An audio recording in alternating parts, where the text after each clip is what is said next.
Are you a cannabis grower who knows what they're doing? Are you looking for a one-stop shop for all things cannabis lighting?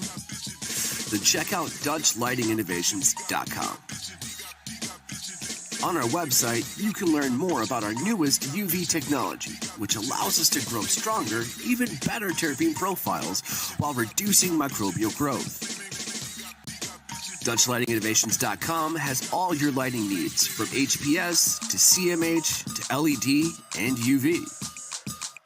Lights of the highest quality for growers who know what they're doing. Designed, engineered, and made in Holland. Your one-stop shop for all things cannabis, DutchLightingInnovations.com. You can learn more about our newest UV technology. At DLI, we have decades in experience in both commercial and hobby horticulture. As a result, our engineers have developed a brand new range of horticultural lighting products that combine with the tried and tested manufacturing techniques of the existing commercial lighting products with a modern manufacturing process. As a result, we've created a comprehensive line of horticultural lighting products that are designed to enhance user experience and produce better results. That's DutchLightingInnovations.com. All throughout history, the term stoner has been used a lot. In common usage, it refers to the guilty, the derelict, and the unsavory. The Oxford Dictionary redefines stoned as a state where you have lost your ability to behave or think normally caused by a drug like marijuana or alcohol. I find that to be unacceptable. Welcome to the Daily Chronicles. Here we talk to different types of stoners from all walks of life. So roll up, load up your bongs, ready up that dab, and tune in as we speak the truth about the stigma. This is the Daily Chronicles. What's up, my tokers, jokers, and smokers? Welcome back to another edition of the Daily Chronicles, y'all. Today in the house, we got my dude Abolished Farms in the house. What's going on, brother? What's going on, man? I appreciate you stopping by to say what's up, brother. This has been a long time coming, man. Yeah, at least a year. Oh, at least. Now, the reason that I've been wanting to catch up with you is because I've been paying attention to the shit that you're doing, you know? You're working with cannabis, you got your mycology, you got, some side projects, and from what I found out today, you dropped that special message. You're getting back in the producer's seat? Yo, tell us about that. Yeah, it's finally, I've been out of the producer seat for, I'd say about 7-8 months now.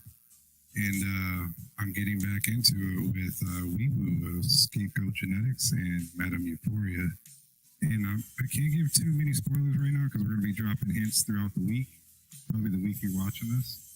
And we got a niche in the cannabis shows or podcasts that I haven't seen covered by other shows. So I hope everyone joins us. Dude, I'm looking forward to it. I mean, that's the truth. Like, first and foremost, it's always neat when you see people that you know, and you become friends with and you talk to, start to create new things, their new projects. It's interesting, Now, without giving way too much, it's safe to assume that y'all are going to be talking about cannabis, right? Yeah, definitely. Okay, cool. Now, about cannabis, how long have you been doing Abolished Farms? So I'm around a decade right now, and I'm a caregiver. I also been doing a podcast and live stream thing and social media or whatever for about 6-7 years now.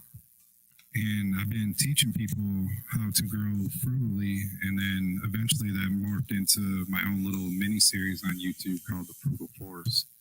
And it's heavily focused on organic, no-till type environments, grown in a wicking, or to jokingly we like to say butt chugging manner. Or if you're looking at like an outside grow environment that would be similar to that, It'd be like growing in a swamp, which I've also documented too. I've done 2 seasons in the swamp. Damn, I mean, growing in a swamp, that's just, okay, so when you say growing in a swamp, you mean like literally outside in the swamp? Yeah, it's they would flood basically back to the back of my little greenhouse area right there. Okay. You would think that swamps would be a terrible place to grow because, oh my God, there's going to be so many bugs flying around there. No, there is bugs flying around, but the dragonflies, they are such a super predator that they just keep everything away. I had such immaculate, beautiful plants out there that you never had bug pressure. And then So, I mean, also being in a swamp, right? In the soil build that I teach people with, it's a cocoa type super soil. That makes it to where basically if it stays saturated, it's still going to have enough oxygen to keep the plant alive. Okay. So that being in a swamp, you just bury the plant a couple inches into the actual ground there. You have an unlimited water source. And you go all season without having to water your plants. That's brilliant. That's brilliant. I like that. The only thing that, when you said growing in a swamp, I don't know why I didn't think of a Michigan swamp. My mind went straight to like the Everglades, and I'm like, yo, alligators. I was like, well, wait a minute, I mean, shit, unless you're in the Detroit River offset and people are just releasing them. Do you hear about that shit? They caught the alligators or whatever in Detroit River. No, There's a whole thing about it. It was crazy, but were they just alive for like one season? They actually wintered, or I'm not sure about that. But what they assumed is that somebody got them as a pet and released them into the river, and they lived or something. I'm not sure how long they were in the river. It was just one person's kind of chilling doing something. They're like, "That's an alligator in the river." Called the DNR and they went and got it. They didn't kill him, but they did capture him. Yeah. Think about that. You're working in Michigan. You're like, I gotta go catch an alligator. What? Like, how do you even do this? Like, you watch Steve Irwin so many times on YouTube, and then you got to do it yourself. I don't know if I would trust that. Swamp people, you'd be all right. You're not putting together an IKEA shelf. You know what I mean? You're dealing with a dinosaur. So, smoke weed before that, definitely. But, dude, it sounds like you're excited to get back in the producer's seat. It sounds like you're really passionate about what you do. If you don't mind, I've actually got some mycology questions. Sorry, that's kind of hard to say sometimes. If you don't, if you wouldn't mind. We spoke earlier about Uncle Ben's method. Now, I've heard this term being thrown around hundreds of times, but I'm still not, certain or familiar with the Uncle Ben's method. So for me, for myself, my benefit, and for people listening now, what is the Uncle Ben's method? So that's what it sounds like. It is Uncle Ben's, but it's the whole grain brown rice. And the reason why we use this is because it's a very simple and efficient way to get a sterile environment to start your inoculation. You normally order, say, a syringe, which has a liquid culture in it, which is basically the mycelium, and you inject that into your Uncle Ben's. There's some procedure where you're cutting off the top and making a chimney with micropore tape so it can vent. But you're inoculating that with a spore syringe, about 0.2 cc's. They normally come in 10 cc's. And it's the easiest way for somebody first starting out, I think, to get a sterile environment or something to do or use, I should say, at their local store without having to order some inoculation jars online. But honestly, if you have the extra money, go to the jars or, use the corn spawn, something other than Uncle Ben's, because it does have, even though it works very well for me, I inoculate a ton of Uncle Ben's at once because it has the highest contamination rate. You can see complete white on the bottom and think like, oh, this is awesome. And then you go to open it up and then off in like the bottom, like left-hand corner, there was just a little bit too much moisture there. And then you got a little bit of contamination point. And you're like, myself, I'll just break off a healthy section of that and then I'll still use the healthy mycelium. But it's one of those things you'll run into a lot with the Uncle Ben's stack. And you won't really do that if you say like order a kit from like Tennessee Gardens or something like that, or one of the online vendors. Okay. So, I mean, I haven't grown my own psilocybin or those types of psychedelic mushrooms yet, but I have grown like my own oysters, my own, what else? What did I grow? We didn't grow shiitakes. We got those kits. We bought those kits, CO2 kits you can get for your tents. And then I don't remember what else we grew, but the coolest thing that I did this year was I increased my harvesting, repertoire. Like I'm learning what you can eat and what you can't eat. Chicken of the woods is by far the most delicious, I think, and I would, tell anybody right now that when it comes season, pay attention, go out and start foraging for some of your food. Some of the best produce is just literally sitting in the woods with nobody there to get it. You think morels are great? Wait till you taste chicken of the woods. So that's actually one side of mycology I haven't got to get into yet, because I've only been doing it about 2 years myself. Okay. And I really, really want to be able to go out in the woods and say, this is this does this for you, because there's so many mushrooms out there that are not psychedelic that are good for you, and not just food. Reishis. Yeah, the gummy supplements that I get or whatever that are like mushroom based, they have like 20 some mushrooms in it, like black fungus, all kinds of crazy stuff, man, but they're really good for you. Oh yeah, undoubtedly. I think that, over the years, like, I don't know, man, everybody, seems to disagree with mushrooms. They're like, oh no, whatever, blah, blah, blah, there's no proof, there's no bullshit. What do you think penicillin is? You know what I mean? Like, it's a fungus, so it's cordyceps or whatever they're, cordyceps. Those are interesting because they like take over the host, and then like make it, and then it just like grows out of the top. It's just, they look gnarly. And yeah, I think they use something like that in cannabis growing for pest control. I mean, I wouldn't be mad about it, naturally, if you will. But yeah, it's a fun little hobby to get into, and you can heal yourself and your family. Oh yeah, it's kind of like, I mean, we all realized over the last decade or so that cannabis was like it's not just a medicine, it was almost like a micro or macronutrient that we've been missing. And that's like a whole rant that we've gotten into on Polarity Science quite a few times, that like back in the day we didn't have all these like autoimmune disease, these inflammation issues, all these diseases, because we had hemp in our natural diet, because the cows and the chickens, everybody was getting some sort of hemp feed. Mm-hmm. And that would transfer into our diet.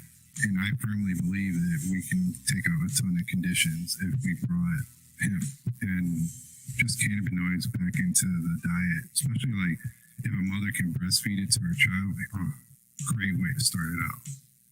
Exactly. I mean, even the science is there. It was just different in different terms. Back in the day, they would say people that were breastfed were, healthier than babies that were on formula. I mean, anything natural is better. Anything organic is better. Let's face it. But, those raw cannabinoids, if we're in breast milk alone, there's so many. It's just so good for you. I mean, don't drink anybody's breast milk without permission, and I don't think you're going to enjoy it. But it is really good for you. I do wonder though, like, I've seen a lot of people put mushrooms in chocolates. That's one thing, okay? And I've seen people do like, guided, like, like experiences where like you'll have the meal, you know what I'm saying, that's infused with mushrooms, and they'll do like a guided meditation type of thing with a certain yogi, and like it's for like, you go into this other room and lay down, and they like lay a cloth over you. It's all like proper and stuff. I don't know if that's something that I would do. I would probably just want to get, like a couple of grams, maybe like a gram of mushrooms, like a macro dose, smash it, and go walk in the woods for a while, right? Yeah, I'm not. I'd say the first like year and a half or whatever, I was into doing a heroic dose, which is basically like an eighth or higher. And I didn't really get to do a lot. Once you got to that point, you were sitting in the bathroom for the majority of it coming on. And then once it would come on, I was curled up in the fetal position, blasting off to another realm. Like, Yeah. the girl I was with at the time just said I just conked out, and then I just came back a few hours later. It didn't only feel it didn't feel that Few long minutes. to me either. Yeah. Yeah. But I was flying around, I guess, going through these different realms of reality, and the way like Skilbo and a couple of people that are a little more experienced than Trips explained it to me. I believe that and what I researched on the Tibetan Book of the Dead, I guess I was scratching on death's door. Went all the way through all of Artists. Damn, I don't know. And I didn't know it. I feel like if I do too much mushrooms, the world will just turn into like Super Nintendo land, and Mario will come out and like uppercut me somewhere, then grab That's a what I plane. always wanted. You know? Huh? That's what I always wanted. I don't want to be curled up in a fetal position. I mean, nobody does, but now, did that affect you in taking doses afterwards? Like, were you a little bit more cautious, or did you just go straight for the heroic dose again? See, that's the thing. After a heroic dose, I would always be like, oh, I don't want no more. I wouldn't even micro, and that's. I'm never That's drinking kinda- again. Yeah, I feel it. Yeah. Okay. And then I would go a couple weeks without it, and then I'd realize that I'm getting fairly irritated by my surroundings or whatever, and I need to start microdosing again. So, But with microdosing, there's a lot of people that are even saying, even mycology experts are, I mean, it is what it is. They're saying that it doesn't help at a microdose. They're saying that it's macro or bust. You know what I'm saying? And I disagree with that. I mean, firsthand, Exactly. I know a difference. I felt a difference. I didn't have a placebo, I genuinely felt better. At the same time, if I'm microdosing with a medley of mushrooms, like I wasn't just psilocybin. There was reishi in there was lion's mane. It was like this, little capsule that I would take that's full of all of these mushrooms that are just great for you. You know what I mean? And so I was like, all right, cool. And I took that as my microdose, a couple of times a day. I felt fucking great. My mental health felt better. My clarity felt better. My body didn't feel sluggish. I didn't feel like a fat, middle-aged white piece of shit. You know what I'm saying? All the time. So it's like, I definitely felt a difference. And now it's coming out where people are like, hey, macro or bust. And I'm like, sure, dude, sure.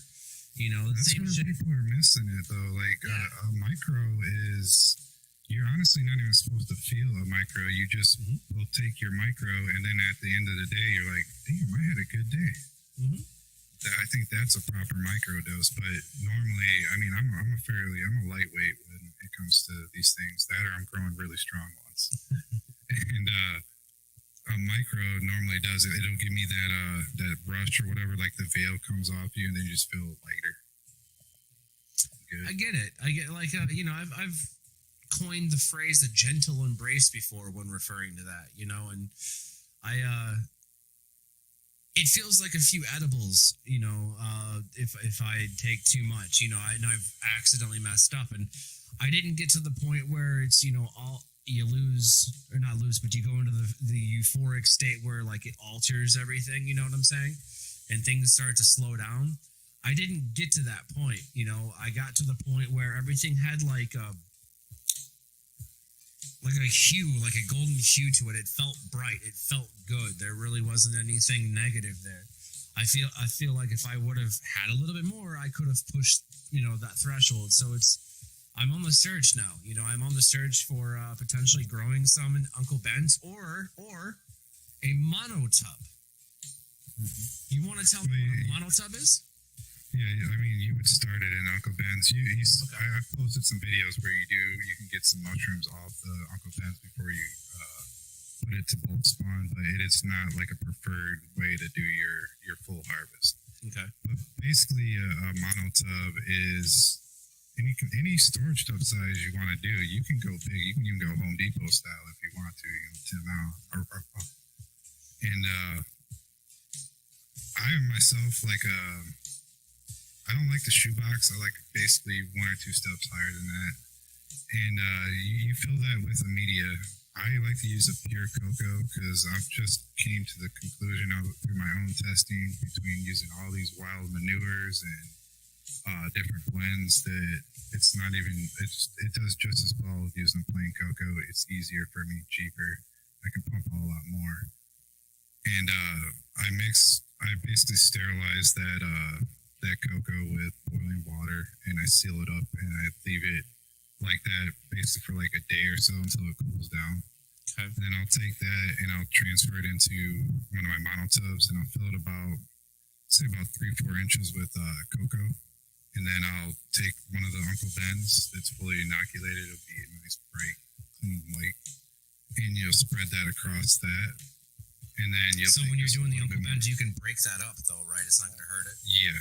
Okay. No, that's what you want to do, and then you spread that mycelium out, and then you just give it a casing layer of some more cocoa on the top, and you let it sit in the dark for about 2 weeks, and then all that cocoa is going to turn white like your Uncle Ben's, and then you're going to introduce oxygen to it at that point, okay, and you'll start the fruit. And it's that simple. Yep, you can get multiple harvests out of that cake, and then if you're able to keep contamination out of it, when the top of that cake looks like it's pretty burnt out or spent to you, you can take that cake and flip it upside down, throw it in the dark for a week at longest, and then reintroduce oxygen to it and fruit the other side for a few times. No shit. There's some rehydration points there where you're it's called a flush. So basically every time you get a harvest, you're letting that cake soak in some water so it rehydrates, and just repeat the process. That's legit. I mean, in the power of mycelium, my dude, like we talked about it before, it's insane, and I think that there's definitely something there. And I think that now that I have the ability to store multiple tubs, I think that I'm going to do more than just psilocybin. I'm probably going to do some reishis. I'll do some lion's mane and however I need to do those. I think it's going to be brilliant. I want to grow my own shit, man, Once you start stacking in monotubs, you realize you can put a lot. Like, even say at home, if somebody wanted to get just like a little 4x2 tent, a decent sized monotub, you can stack at least 20 of them things in there. And still have room for your little humidifier. Yeah, and then if you had another, let's say 3x5 tent over off to the side or whatever, you can grow your weed right there. Yeah. Just grow and grow vegetables in it too. It works great because you get the CO2 from the mushrooms to help make your cannabis plants grow big. And that does, I'm convinced that it works, dude. I threw it in. We bought one of those bags like I was telling you. I want to say it was lion's mane. I don't really exactly remember, but I know that we ate a few of them. Or we didn't eat all. I got baked here, but it does affect. You can tell, man. The plants kind of like, I wouldn't say speak to you, but you feel it feels different. They feel like they full. I don't know. There's a different energy there. Call me. Oh yeah, man. I know. I got a CO2 meter. Like I've gone in there and like tested it. It gets higher when you have those mushrooms in the room or the mushroom bags in your grow room. I feel like if we had more mushrooms like that in our daily diets, people wouldn't feel like shit. You know what I'm saying? I feel like they would help them kind of go about their day and whatnot.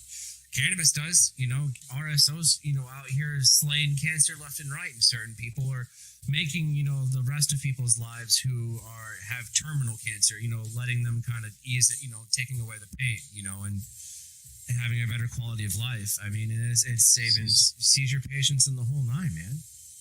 Speaking on RSO, I think I'm just going to drop it here because I'm not really in cannabis in mushrooms or whatever to get rich off of. That's not my goal. I like to do producing and stuff like that. So I'm hoping somebody out there pick this up and do this idea. And it's RSO and mushrooms inside the same kind of capsule in a microdose. Because microdose of RSO, microdose of mushrooms every day would be perfect. Because RSO is made through an alcohol extraction, and you also can do an alcohol extraction on mushrooms. It's the same process. I didn't know that. Excuse me. I didn't know you could do that on mushrooms, and I obviously knew you could do RSO on cannabis. Now, with cannabis, how much, you said you're a caregiver, are you full up at, what is it, 72 plants? Right now, I actually have openings for 2 patients right now. So if you're in Michigan, you can reach out to me. I only take, either you seriously need organic medicine or you're an organic connoisseur type of patient. Okay. So only DM me with serious inquiries on that. But yeah, I have 3 patients right now, and then including myself. Hell yeah. So growing is a 24/7 job. Let's be honest. For those of you who want to disagree with that, just real quick, I'll knock that down with the lighting cycles matter. If you don't get your lighting cycles right, with growing cannabis and with putting away the Uncle Ben's and mono tubs for, away from the light for 2 or 3, you're going to fuck some shit up. That's very important. Okay. Patience, grasshopper. Exactly. I think it's about time that I do start my mycology journey. Running Mycelium is an amazing book. That was Stamens. Thank you. Sorry. Great guy. Check out his Netflix, isn't it? He's got the Fantastic Fungi. Yeah, he has an awesome Instagram too, where he does a lot of shorts and little info drops. He's where I discovered Chicken of the Woods, man. That's the truth. Yeah, I saw that. I was like, I've seen those, and I walked straight to him too. It was neat. But yeah. And before I forget, I wrote this down. Huge shout out Skillbo, the Michigan Bros Grow Show. Everybody on there, tell them what's up. Make sure you guys go check them out. Sunday, 9 p.m., Monday, 11 p.m. And then check out Polarity Science every Thursday, 10 p.m. Eastern Standard Time, of course. The producer seat, man. So you've got, some side projects going on, the things that you're doing. You're posting those on Instagram. That's cool. You guys check them out. It's Abolished Farms on Instagram. You've got the producer seat now, the mycology, doing your Uncle Ben's and doing your monotoms. You're a caregiver. Yo, where do you find time? You got Polarity Science going on? Like, holy shit, my man.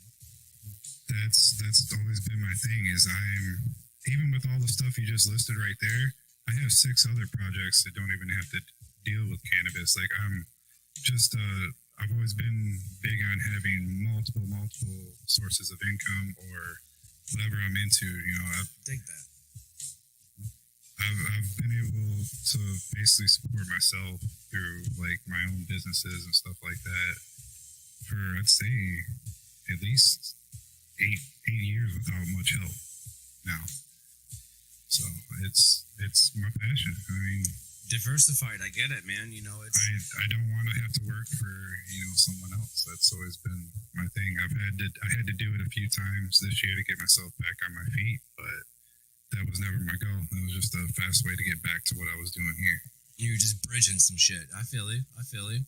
Okay.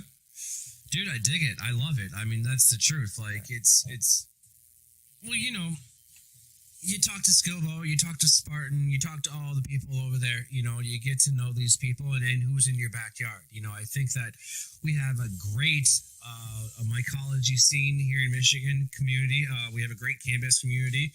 There is some room for improvement, let's be honest, but there's also, a lot more people joining it daily, almost weekly, almost hourly, and it's interesting because with that comes new experiences, new people healing, new people, doing new things. That's gnarly. Abolished Farms, you're kind of like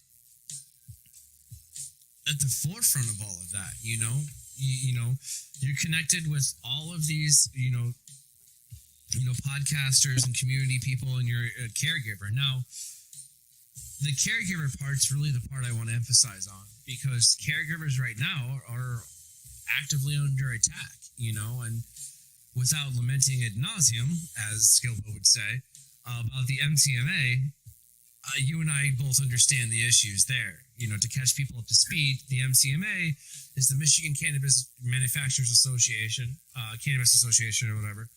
and they're actively attacking caregivers' rights. Basically, they say that if they don't grow it, they can't control it, they can't tax it, and they can't sell it and profit, but everybody else can't, is what they're saying. You know, which a huge slap in the face for caregivers, because honestly, if it wasn't, you know, for people like you, Abolished, we wouldn't have any legalization in cannabis in Michigan. I mean, period. That's the truth. It was on the backs of the caregivers, and, you know, that carried those bills forward. They got it legal to adult use, and now you've got corporate cannabis just wanting to, you know, suck the life and make it hard for the smaller people. You know, it was at what, less than 20,000 caregivers in the state of Michigan? Oh man, it's dwindling. It might even be lower than that now. Like, it's really sad. And one of the sadder things is that us caregivers and whatnot, we bailed these big guys out in the beginning because they couldn't keep up with the market.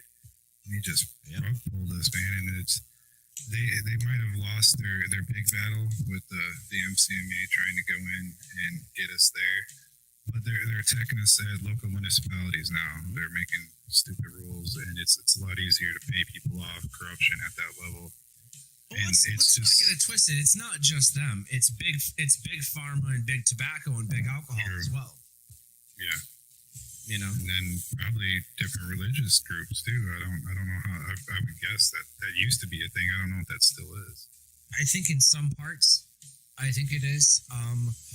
I can't speak with any. I can't pretend to know, you know, whether or not, but I can say that I have heard of that. You know what I mean? We lost a really good advocate last year, Zahara. You know,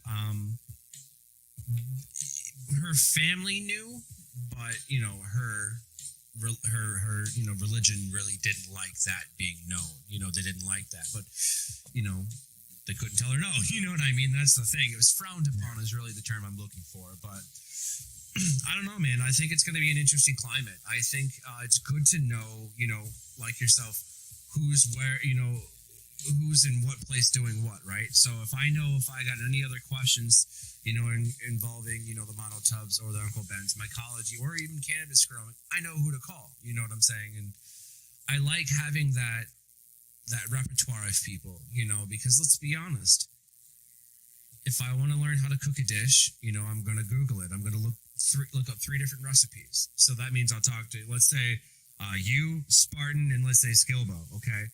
Well, I'll find out what each of you are doing the same. You know what I'm saying? I'll find out what each of you do different, and then I'll do my own jam. Yeah. I think that's pretty legit. You know what I'm saying? I think that's probably the best way to do it, to be, you know, like, I think that's why, you know, like, if I'm going to be able to talk to 3 different sages and 3 different yogis, let's do that shit, wouldn't you?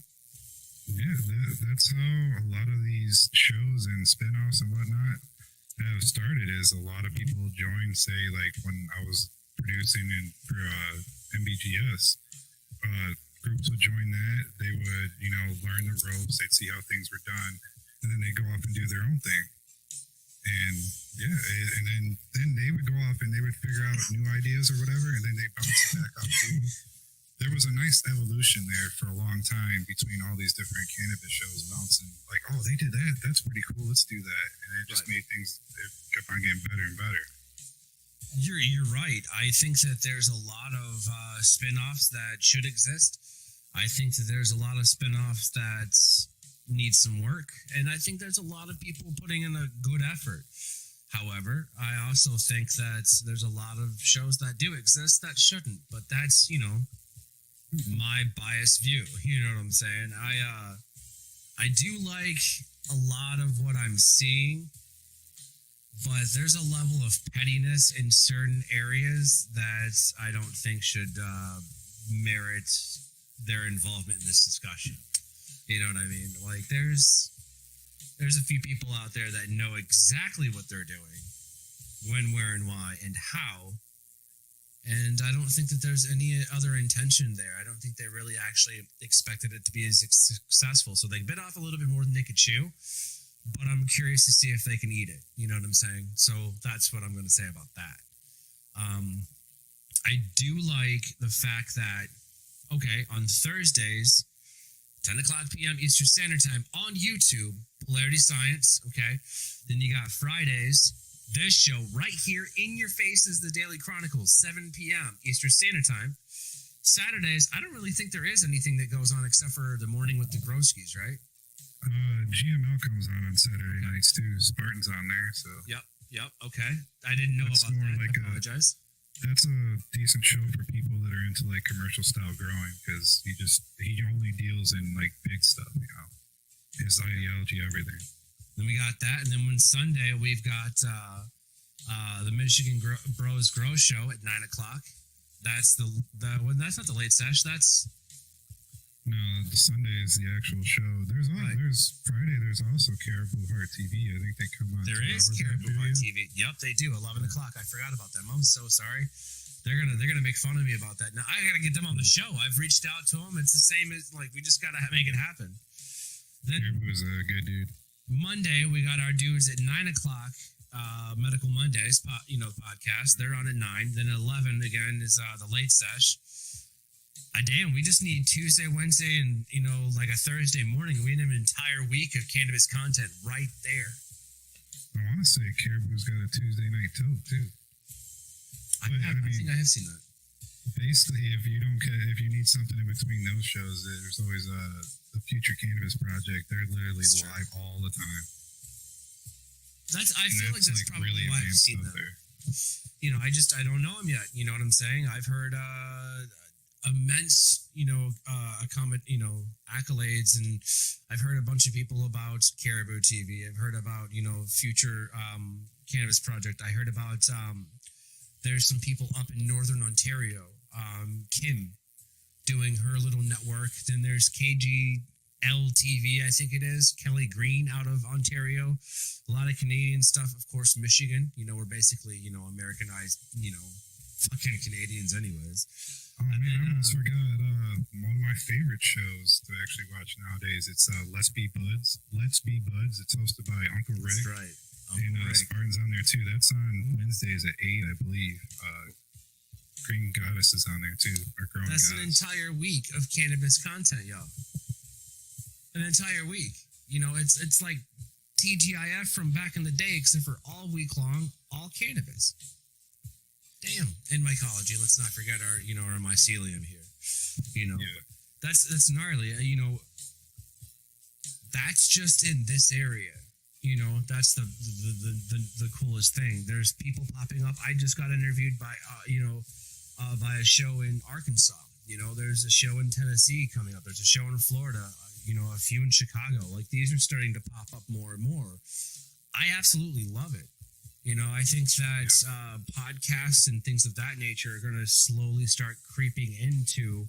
I'm just waiting for the first podcast sponsored by Netflix, and then it's a choice you can watch it. You know what I mean? That's just, I'm waiting for it. It's only a matter of time. You know what I mean? That was actually, that's funny you say that. That was actually one of my main goals there when I was working really hard to get MBGS going and help these other podcasts start up. That I wanted to eventually create a big network of these podcasts, since they're all somewhat different, and then actually pitch it to Netflix. I feel like if it was done well enough, and it was played out and stacked and racked and just ready to go, and then at the same time you gotta sell it. That's the truth. I'm not saying you didn't. I'm not. I'm just saying, like, I feel like if all of those planets are in a line, I think that it could be a fucking home run. Yeah, I think that it's gonna open up a new. It's only a matter of time. It's.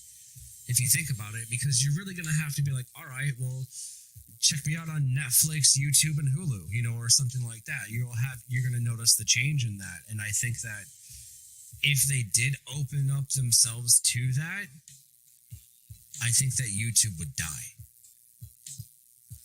Good. I really do, because here's the thing. I like YouTube because I can listen to music. I can listen to my podcast, watch my podcast, my shows. I can Google old school cartoons and watch that shit. So any Saturday morning cartoons I've ever missed, I can go find. I can watch movies if I want to rent them, obviously. I can watch free movies if I want. It's basically Netflix at my fingertips. Now hang on. What if Netflix did that? What if they created a platform where you could go and watch a movie. You could watch a movie with, a group of people, and there's a chat room below, just like you would normally see on like, some kind of Twitch stream or something. That shit's popular. It's only a matter of time that happens, because I feel like 10 years ago we were saying that's never going to happen, and now everyone's got a phone everywhere, and you can use these things to make movies, So I think that like the advancement of entertainment and cannabis is going to be fucking great. And I think that some of the first people in Michigan to do so are going to put themselves, and not just themselves, but the community on the map. And I really hope it's the caregivers. Yeah, I'm really, really passionate that I hope that the people that really help out the community and push this thing and are not just, I guess I'm not going to rant on it, but bad influencers, you know what I'm talking about. I hope that the real good people out there, keep getting elevated, and they're the face of this community. Because I think a lot of problems that we face, like, we face because we have all these stigmas and preconceptions of the cannabis community. And if we had these real passionate caregivers out in the front, and which some of them are, like Smart and Grown goes to the actual Capitol and talks to these middlemen, or, whatever. And that's a prime example of a good, what should be out there, as our face. Not the dude that's, flashing a $50,000 chain and smoking fatties and a Bugatti. You're absolutely right. And huge shout out to Spartan, the Michigan Weed Serves, and a few other people that rallied at the Capitol, and kind of stuck it to the man, if you will. It's right there with y'all. I was there this year was at the Caregivers Rally, as I should be. I don't say that to brag or boast, but anybody who wasn't there should have been, right? And yeah, I honestly missed it this year. I mean, a lot of people did. It was cold, I remember. It was more specifically, it was freezing on the day when Larry Norris came into town with Decrim Michigan, decriminalized for the mycology and fungi, and was entheogens. He did a speech. You got to give it to the man. It was freezing cold. I mean, it was just like, you couldn't even get. I ate edibles because I was going to enjoy it, and I ate like 50 milligrams. I know that's like a low dose, but to me that's a lot. And I was so cold that I didn't feel any of it. You know what I mean? And it was just like, damn. Then you drink a bunch of coffee, you're like, I'm warm, and then you're like, I gotta pee, and then you get cold again. It was just a reciprocal cycle of just, Michigan bullshit. But at least I got to meet Larry Norris and hear the message and kind of, help fight and decrim nature, man. You know what I mean? So I guess that was neat. It is. And I want everybody that watches the show knows to go protest. They know to go up there, speak their word, lay it down for them, because otherwise ain't nobody going to hear you. You don't want to regret that shit at the end of your life. You're like, oh shit, I should have done the thing with the thing. No, fuck that. Just do it. If you disagree with something, go tell them. They work for you, not us, them. Well, really, they work for money, but there's more of us than there is money or something. Just yell at people. That'll work. But I think a lot of people are just scared to go up there as stoners. You just have that built-in paranoia, especially if you smoked pre-legalization. There is the stigma, absolutely. And I think that, so there was a speaker that we had at the caregiver rally from a different state. He was a veteran. He spoke in, I believe they call it the dress blues. I think he was Air Force or Navy. I'm not 100% sure. I was stoned. Sorry, right. But he had walked off, obviously, and came back with just a plain white T-shirt. He's like, now I can smoke. He can't smoke in that, the blues. He just can't do it with the uniform, right? I get it.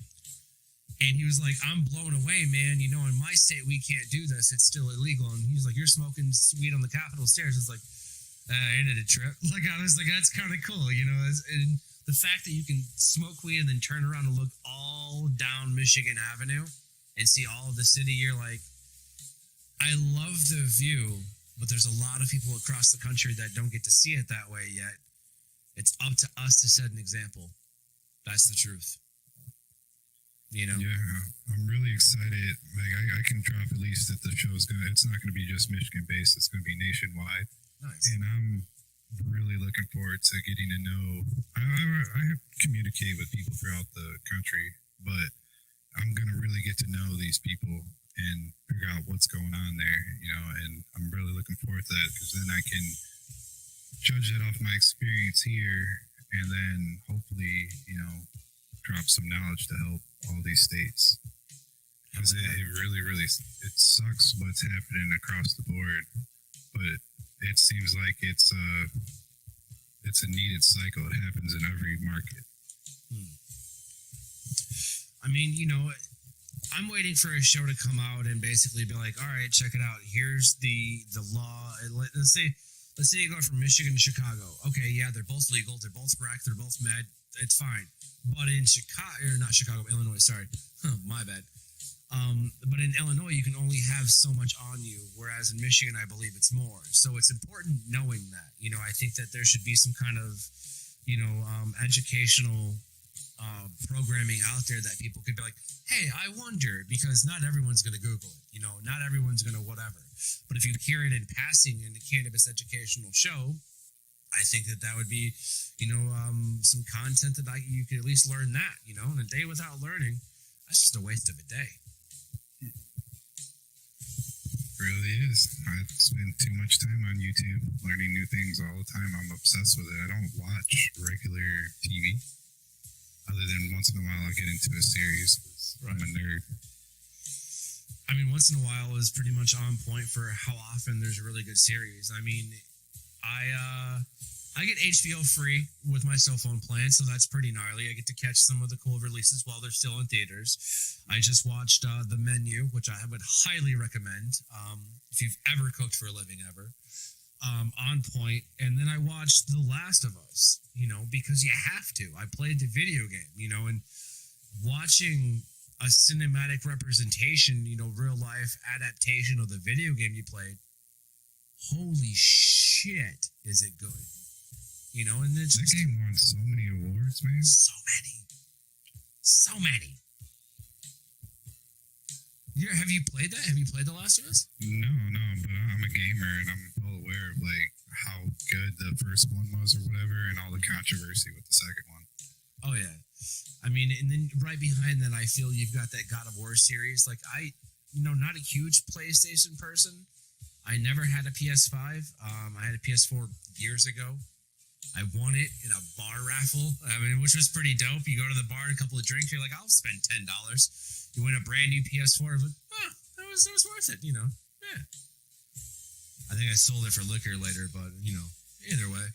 My point, it's a really good adaptation. It's even better on weed. I can only imagine it would be good on shrooms. It's interesting because The Last of Us is like this fungi that's like the cordyceps we were talking about earlier, so it's interesting to see the devastating effects, although it's very science fiction, in The Last of Us. So it's the new Game of Thrones for me.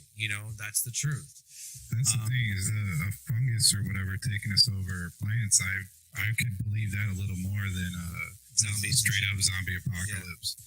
Because there's tons of plants out there that affect our brain or whatever. You got like that. I think it's called the devil's breath or whatever. It's like a flower, and once you're high on that, you lose control. A person can make any kind of suggestion to you, and you do everything, or you answer everything truthfully. It's like a truth serum. So that's what the government was talking about. Like they said that we got this truth serum. I mean, they're probably using that shit right there. Yeah, definitely. They're like, where is the money? And you're like, I ain't telling you shit, copper. And then stab you in the neck with it. There's no way that it's kicked in yet, but it somehow, when it instantly hits you, you're like, oh, now I'll tell you the truth. Even though, we know it doesn't work like that. But, cinematic value, right? And then, they'll just, what do you want to know? And then they tell you the truth about everything. Fucking government. Anyway, I mean, there's also ergine, ERGINE. That's LSA. LSA is found in morning glories in the seeds. So, from what I understand, Larry Norris and I was talking about this. If you go to the store and you buy, the morning glory seeds, and then you plant those, you can't use those plants. However, when those plants drop seeds, you can use those seeds because they put a chemical on the other ones that kills the LSA. So you can't use those initial ones. However, if those plants drop seeds, you can use those seeds. So your second run, if you will, you can take those seeds and then soak them in cold water or something that involves cold water or something. And then through a process, you're left with LSA, which is like acid. Lysergic acid, I believe. We actually hit on this topic this week on polarity science. There's all kinds of interesting things out there that end up being psychedelic or whatever can mess with you. Like even something that's in your cupboard, like nutmeg. You put too much nutmeg in your whatever, you're done. You know, I used to do party drugs. I used to do the fashion drugs. Molly was kind of fun, you know, like ecstasy. It just got really... There's so many tactile sensations in this world, you know, and you really don't realize it until, like, you take things like that.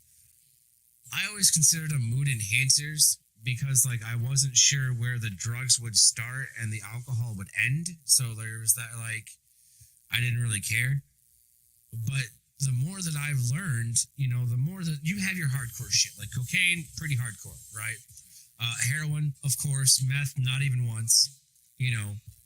But then you have shit that's good for you, like fucking acid. Acid is great, apparently. Yes, acid and DMT. That's honestly DMT, like the next steps after you do, say, your work with the mushrooms. Mm-hmm. You want to step up to like DMT. There's a lot of studies that are going on with this right now. There was even the guys were talking about. There was actually a mushroom that got infused with DMT because one of those frogs that secrete the whatever, the biochemical off the back, died and a psychedelic mushroom grew on its back. From what they were telling me, that sounds super cool. It is. It is really super cool. I flip through the phone sometimes, like in lunch when you're taking a break. You do your little videos, you TikTok scrolls, right? And you know, it may not be TikTok I'm scrolling through at the same time, you know, they pop up on Facebook, they're everywhere anyways, but I've seen, like a reptile, you know, handler, you'll see those every now and then, right? And he had one of those toads, and he's like, yeah, see this white shit in the back? He's like, you could smoke this, and he's sitting there telling people, you very well could smoke this, and you should smoke this, it is great for you, but I'm not telling you to smoke this, you know what I mean? And I'm like, you look like you totally smoked that. That's all I was thinking. I was like, you've licked that frog more than once, haven't you? But yeah, I don't know if I would do that. I'm not, you know, I don't know if I'd trust licking toads right off the bat. You know, hang on. No, man, I'm into plant medicine. I'm not into any kind of like byproduct from a biological organism. You know, yeah, that's probably where I'm going to draw the line. You know, that's the truth. I don't want to just like go out and be like, hey, this looks like it can make me trip off, lick it, and then, you know, hypno frog my fucking way home, you know. But I think that if it comes from the ground, it's pretty okay. You know, I mean, I think that it's pretty spot on in the movie. What was it, Knocked Up or some shit way back when? Is Harold Ramis that was having the conversation with his son on film stuff, you know, Rogan. He was like, listen, you know, I'd smoke, you know, weed on the evenings, weekends, and all day, every day, you know. And he's like, if it came from the ground, it's probably okay, you know. Fuck pills, you know, fuck designer drugs. There's too much money for not enough pleasure, you know. And you smoke weed, you're curing shit. I dig it, man. You take, you know, fucking shrooms, calm your ass down. I think it's some of the best things that we could do, you know, as human beings, and then grow the shit. Teach yourself some patience. It's all about the blowout, dude. It's going to be so mainstream, so quick. It's going to make everyone's head turn because there's billions into research on this stuff right now. Like it's going to be out there.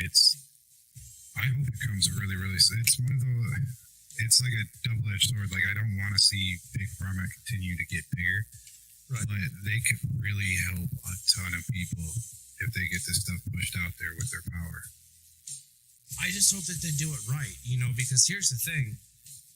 It's not the caregiver weed that's making people sick. It's not the caregiver edibles that people are having an issue with. It's not the, the caregiver's mushrooms. Like the government doesn't know what the fuck it's doing. That's the truth. And here's the most fucked up part. Okay. They've had patents and have been running fucking all of these, medical science labs and all of this shit all of these years since it's been illegal. But it's been illegal for us to do so. But even though they've done that, when it's been rolling out legal in certain areas like California, certain areas like UCLA, and and then go over to Boston, certain areas where it pops up legal, they can do the research, right? Or look at the grants or whatever have you. As that research rolls in, it supersedes and is just immediately better than anything the government's ever done. You know what I mean? And it's blowing the government's mind. And so then you have shareholders and all whatever political bullshit you have behind that see that. And they're like, yeah, that's great. Let's go with that. And they try to, like you said, sink their corporate little claws into it. It is true. I mean, we probably will see it in mushrooms just like we've seen it in cannabis. I don't know, because we see mushrooms grown at scale already, different types of ones. They might have a better chance with that, but still, I have this feeling it's going to be just like cannabis, where once you get past a certain point, there's a diminishing return, and you lose quality for quantity. You just, from somebody, I've grown up to my max or whatever before, and that right there is probably about, I would say, right at the level that you should stop, honestly. Yeah. Once you get past that point, you're having to hire people in. There's just so many random things, and it's not the same connection to the plant. We have all this science that's more chemistry based and favored to the commercial style of growing, but there's a lot more to this plant. There's a connection. There's a lot. Myself, just from the many years of growing, I know I have a connection with my plants. I have a connection with my soil, and that gives my medicine an edge to my patients. And I hear over and over the years that my cannabis, it heals different. When you smoke, there's no harshness in the mouth or the lungs or whatever. It's just a smooth, clean smoke. And we're seeing it in some areas with people. There is some good growers that are synthetic, don't get me wrong. But I just feel it's the wrong model, because it's going to push towards the commercial mass scale. And we need to keep organic farming around, small scale farming around, because it just makes that craft and that love go into that plant, and it's always going to heal better. I don't care how hippy dippy that sounds. Hey, no, I'm right there with you, man. There is a frequency, there is a vibration. It's undescribable. It's one of those things that you have to experience in order to understand. Those things absolutely exist. And it's like I was telling you earlier, I couldn't prove to you, because I didn't have a CO2 meter or whatever when the mushrooms were in my tent, but I could feel it, right? I could feel the plants talking to me. I wouldn't even say, fuck it. I'm willing to suffer a schizophrenic lapse, if you will, in my judgment. But the fact is, those plants were speaking to me. And I've only found that in, writing and the other mediums that I use for to convey artistic things, on food, video, writing, growing, mushroom, whatever have you. Like, I think it's fucking great. And I think that it's everything that Michigan needs. And you are absolutely right. It's gonna be exploited to shit. I think before mushrooms happens, though, I think that ketamine might slide in before that. You know what I'm saying? Because pharmaceutically, I could see them sinking, just assuming that it's the next best and trying to jump to it.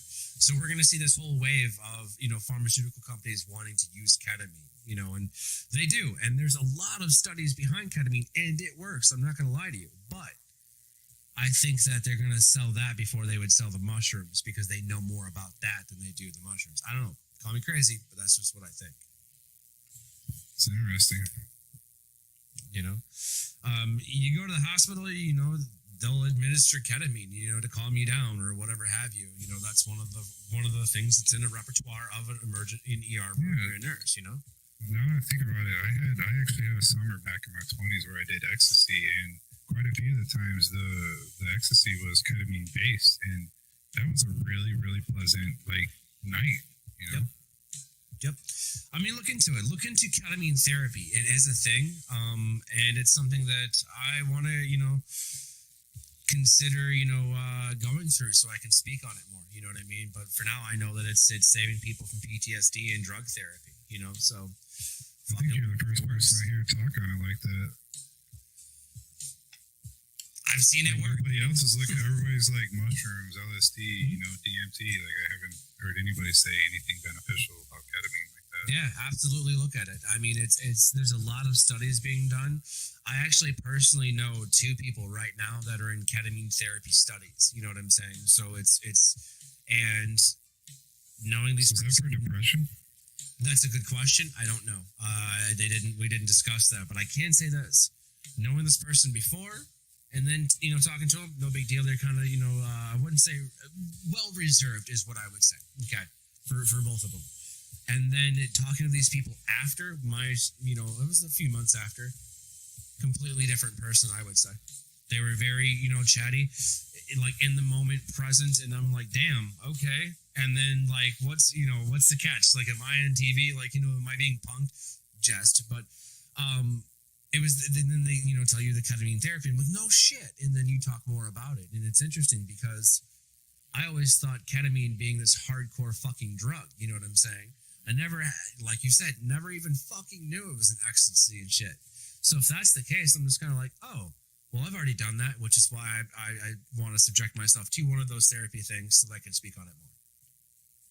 Stuff excites the hell out of me because our nation, our world, everybody is sick. I mean, we're seeing healing benefits like we talked about at cannabis earlier.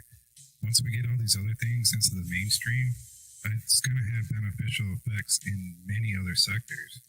Like our politics, everything, guys. Like, this just needs to get out there. This is the truth, man. But I'm glad to be able to look to Abolished Farms to be able to find out anything that I need to know about growing cannabis or, anything mycelium at this point. I appreciate, you coming on the show today, man. I really do. The Uncle Ben's info, the monotup, I'm sure you and I are going to talk more about that. It's something that I'm actively interested in and want to, currently pursue. Everybody check him out. Abolished Farms every fucking Thursday night, 10 p.m. Eastern Standard Time, Polarity Science on YouTube. All right. You got this new producer gig coming out. You know what I'm saying? Who's that with again? One more time? That is going to be What's in Store with Miwu of Scapegoat Genetics. And it's going to be hosted by Madam Euphoria. You heard it here first. What's in Store? I love the fucking name of that. I really do, man. But my tokers, my jokers, my smokers. This has been another amazing episode of the Daily CHRONIClez, y'all. Again, I want to thank Abolished Farms for coming on and just telling us a little bit more about what he's got coming up, what he's got going on. You know what I'm saying? Anybody out there that is looking for a caregiver in the state of Michigan, hit him up in the DMs. He's looking for a couple more people. I stand by it, but Abolish, my dude, my tokers, jokers, and smokers. We'll catch y'all on the flip, y'all. Peace.